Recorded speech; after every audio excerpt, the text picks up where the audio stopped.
Au cœur de la société. Au cœur de la société est une émission préparée en synergie par les radios Inzamba, Agatekakawe, Radio RPA, Ijuya Wanyagihugu, ainsi que la radio-télévision Renaissance.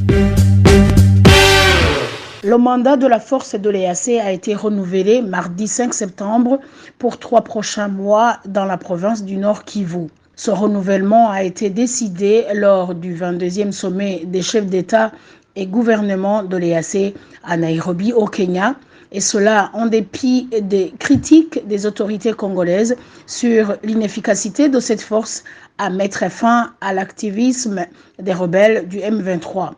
Cette force serait-elle efficace pour le retour à la paix en République démocratique du Congo? Quels sont les risques probables une fois que la crise perdure?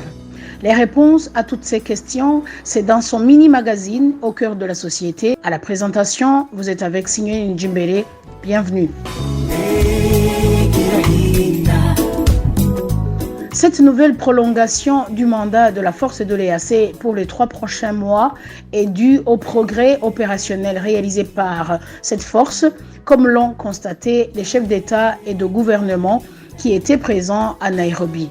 N'est-ce pas, Emmanuel Niungeko? Selon le chef d'État et de gouvernement de l'EAC, depuis son déploiement, la force régionale a fait des progrès. Mais le communiqué du 5 septembre ne dit pas en quoi consiste ce progrès. Le Burundi, le Rwanda, la Tanzanie et le Sud-Soudan, représentés par leurs chefs d'État, ainsi que la RDC et l'Ouganda, représentés par leur premier ministre au 22e sommet, se sont félicités d'une contribution de $2 millions américains de la part de l'Union africaine.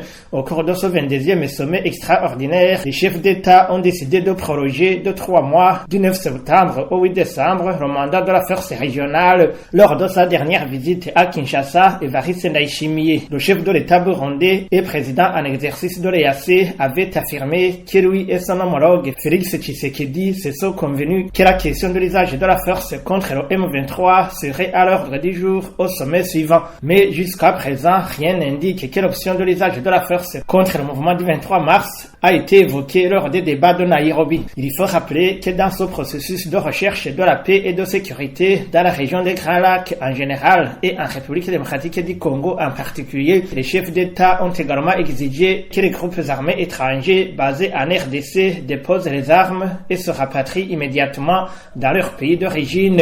Cela n'a jamais été appliqué non plus. Ce sommet s'est tenu dans un contexte où les autorités congolaises contestent la présence de cette force régionale.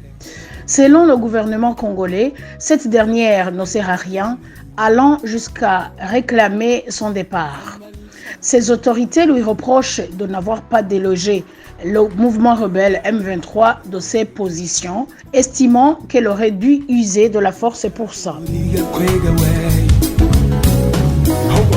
Pour l'homme politique burundais et président de la coalition de l'opposition Sefo Arusha, Frédéric Bamvuginyuvira, le prolongement du mandat de la force de l'EAC dans la province du Nord Kivu n'aura aucun impact sur les vraies questions autour de la crise en RDC.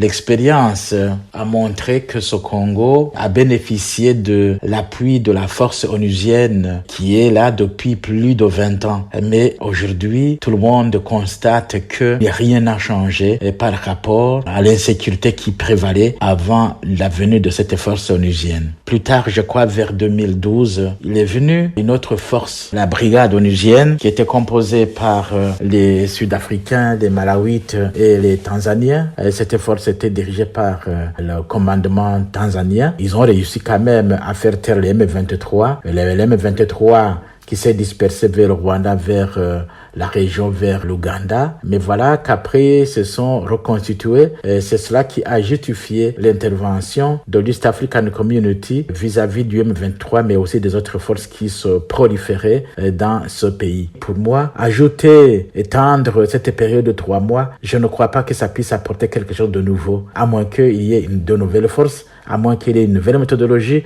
à moins qu'il y ait fixation de nouveaux objectifs. En dehors de cela, s'ils continuent à travailler avec les mêmes méthodes, ils aboutiront au même résultat. Frédéric Bamvugi-Nyumvira estime que la persistance de la crise dans la province du Nord Kivu en RDC aura toujours des impacts négatifs sur la sécurité des autres pays voisins. C'est le principe de vase communicant auquel on a affaire parce que ce qui se passe au Congo se répercute directement sur le Rwanda ou sur le Burundi. Les FDLR qui ont quitté le Rwanda pour se réfugier au Congo, ils tentent de rentrer dans leur pays et visiblement il a été affecté les relations bilatérales entre le Rwanda et le Burundi parce que le Rwanda accusait le Burundi de faciliter les FDLR pour qu'ils puissent rentrer au Rwanda. Et maintenant, la solution devrait être de convoquer une conférence internationale. Sinon, parce que la question est mal abordée, la solution ne vient pas. Il faut réfléchir sur d'autres mécanismes pour que nous ayons la paix au Burundi, au Congo et au Rwanda.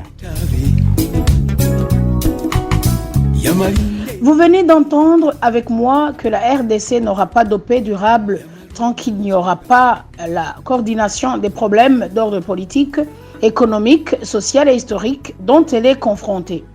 Et voilà, c'est ici que se termine le mini-magazine Au cœur de la société. À la présentation, vous étiez avec Signoni Njimbele. Au revoir. C'était l'émission Au cœur de la société.